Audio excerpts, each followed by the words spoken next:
नमस्कार दोस्तों, आप सबका स्वागत है हमारे चैनल पर। जो भी इंसान अंतिम यात्रा में शामिल होता है या फिर शव को कंधा देता है, उसको कुछ सावधानियां बरतनी होती हैं। अगर वो ऐसा नहीं करता है तो जिस अंतिम यात्रा में शामिल होना शुभ माना जाता है, वही उसके लिए दुख का कारण बन सकता है।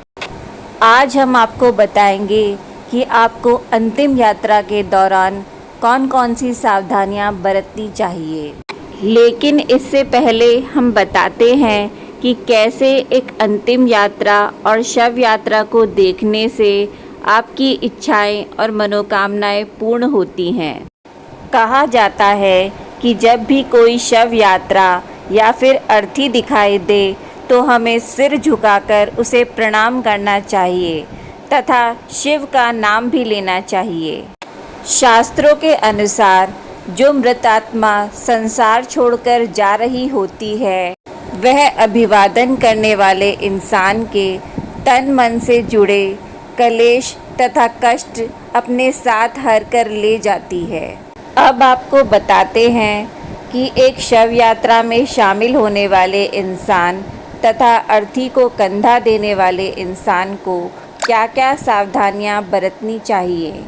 ऐसा माना जाता है कि जब किसी इंसान की मृत्यु होती है तो उसके दुश्मन भी उसकी अंतिम यात्रा में शामिल होते हैं, क्योंकि मृत्यु के बाद वो सभी मनमुटाव उस व्यक्ति के साथ ही चले जाते हैं। लेकिन आप में से कई लोग ऐसे होंगे जिनको इस बारे में कोई जानकारी नहीं होगी कि अंतिम यात्रा में शामिल होने के बाद उन्हें क्या क्या सावधानियां बरतनी चाहिए।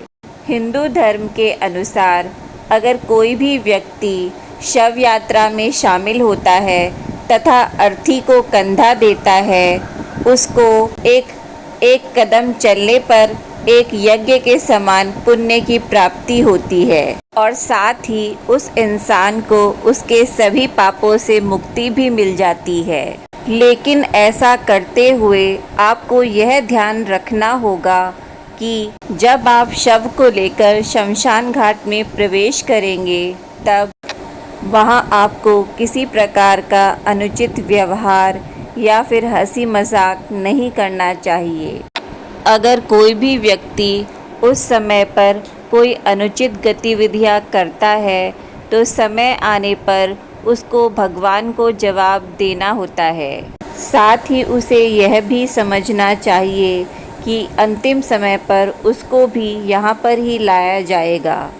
इसके बाद अंतिम संस्कार में शामिल हो रहे सभी को ये भी ध्यान में रखना चाहिए कि अंतिम संस्कार होने के बाद बिना मुड़े किसी तालाब या तथा नदी में कपड़े पहने हुए ही स्नान करना चाहिए और मृत व्यक्ति के नाम पर जल अर्पण करना चाहिए और ऐसा करते हुए बिना कुछ बोले घर की ओर चल देना चाहिए।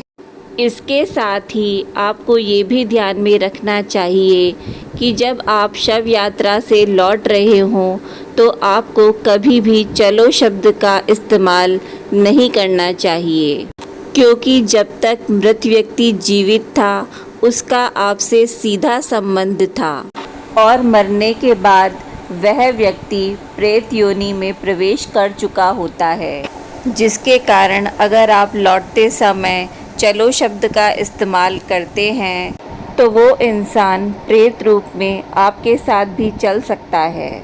इसी वजह से शमशान घाट से लौटते समय आपको चलो शब्द का इस्तेमाल नहीं करना चाहिए। वहीं शास्त्रों के अनुसार एक नियम यह भी है कि जो व्यक्ति ब्रह्मचर्य का पालन करता है वह केवल अपने माता पिता तथा गुरु के अलावा किसी अन्य व्यक्ति को कंधा नहीं दे सकता है और ना ही किसी व्यक्ति की शव यात्रा में शामिल हो सकता है। अगर वो ऐसा करता है तो उसका ब्रह्मचर्य खंडित हो जाता है।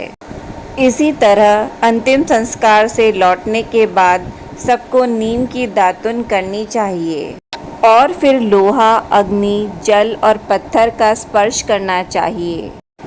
दरअसल एक मनुष्य के भौतिक शरीर के अलावा कई अन्य शरीर भी होते हैं जो पूजा के लिए बने होते हैं, जो शमशान घाट के संपर्क में आने से दूषित हो जाते हैं। और अगर आप शमशान घाट से आने के बाद इन चीज़ों को स्पर्श करते हैं तो शमशान घाट से आने के बाद आपके शरीर की सारी अशुद्धियाँ नष्ट हो जाती हैं। वहीं जो लोग अंतिम संस्कार तथा शव यात्रा में शामिल होते हैं तथा उन्हें एक दिन का सूतक अवश्य मानना चाहिए।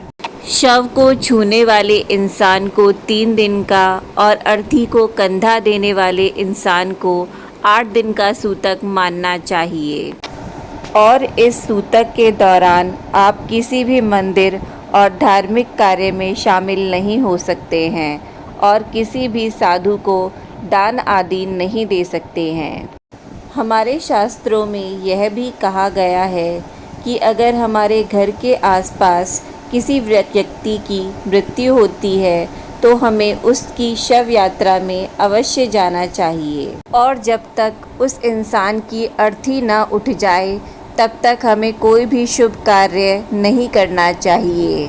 ऐसा इसलिए किया जाता है क्योंकि जहाँ पर शव पड़ा होता है उसके आसपास का वातावरण नकारात्मक ऊर्जा से भर जाता है, जिसे सूतक कहा जाता है।